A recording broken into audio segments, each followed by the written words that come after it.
There are horror movies that try to scare you with what you see. And then there are horror movies that don't even need to show you anything to get under your skin. From the moment I watched the first footage of Undertone, I knew this wasn't going to be a typical A24 horror release. A24 already has a reputation for pushing the genre into uncomfortable territory, but this time, it feels like they're going after something even more intimate. Something quieter. Something that doesn't just scare you for 2 hours, but follows you home afterward.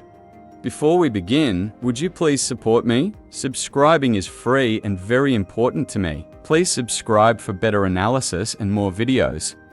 Undertone, directed by A24, has been generating serious buzz ever since its award-winning premiere at the 2025 Fantasia International Film Festival. Horror fans started whispering about it almost immediately, and now that the first official trailer is out, it's clear that this film isn't being hit by accident. There's something deeply unsettling here, and it has very little to do with jump scares or monsters hiding in the dark.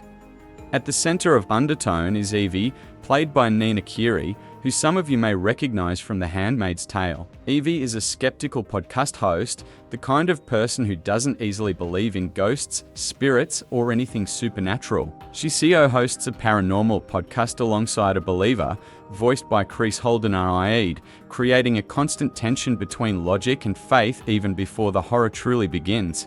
When Evie returns home to care for her dying mother, the story takes a sharp turn. What starts as a quiet, emotionally heavy homecoming slowly transforms into something far more disturbing. Evie begins receiving a series of anonymous audio recordings. At first, they seem strange but harmless. Then they become unsettling. Then they become impossible to ignore.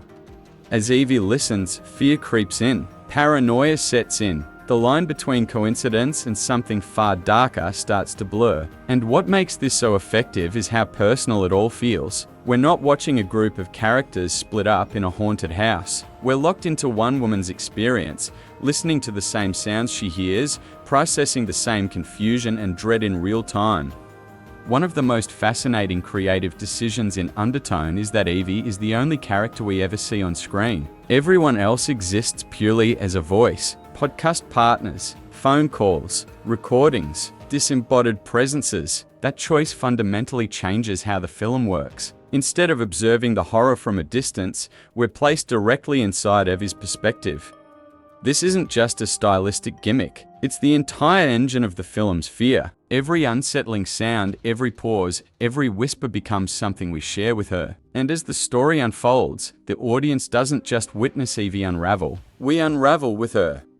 If you've seen films like White Noise, Pulse, or Frequency, you might think you already understand this type of setup. But Undertone seems determined to push that concept much further. This isn't just about communication through technology. It's about how sound itself can manipulate perception, emotion, and fear.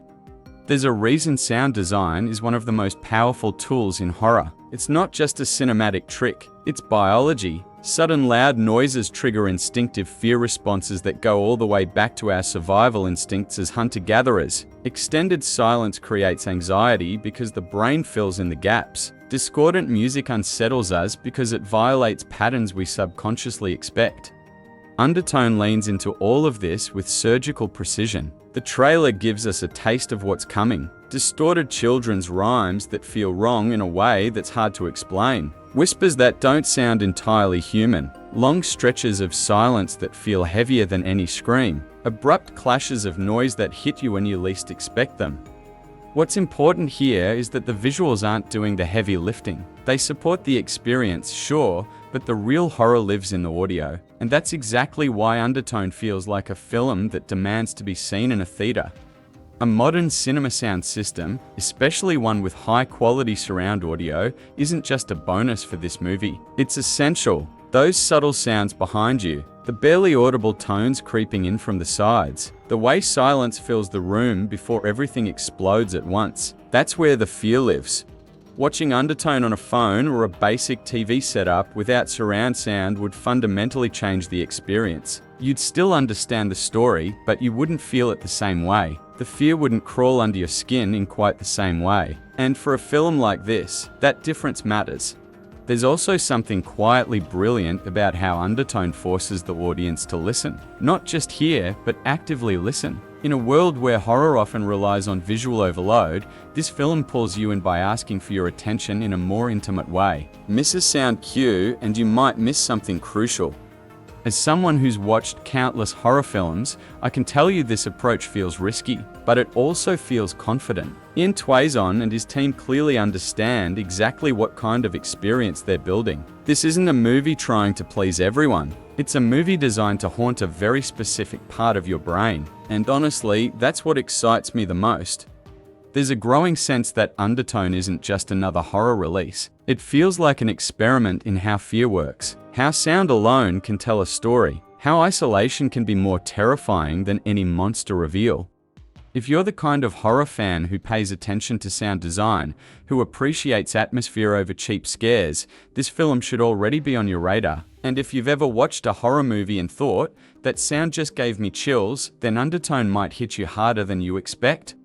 I also can't help but notice how perfectly this concept fits modern anxieties. We live surrounded by voices, podcasts, recordings, messages from unknown sources. Undertone takes something familiar and twists it just enough to make it feel dangerous. And that's the kind of horror that sticks.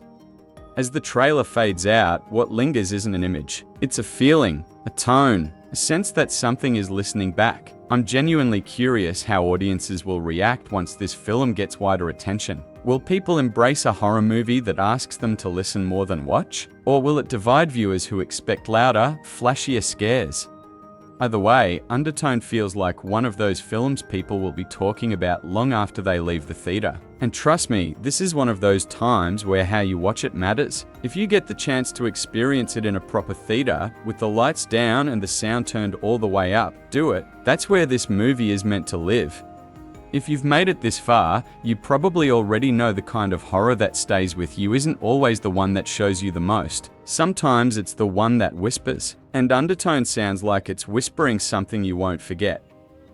I'll be keeping a very close eye on this one, and if you're into horror that plays with your nerves instead of your eyeballs, you might want to do the same. Until next time, keep your volume up, your lights low, and I'll see you in the next one.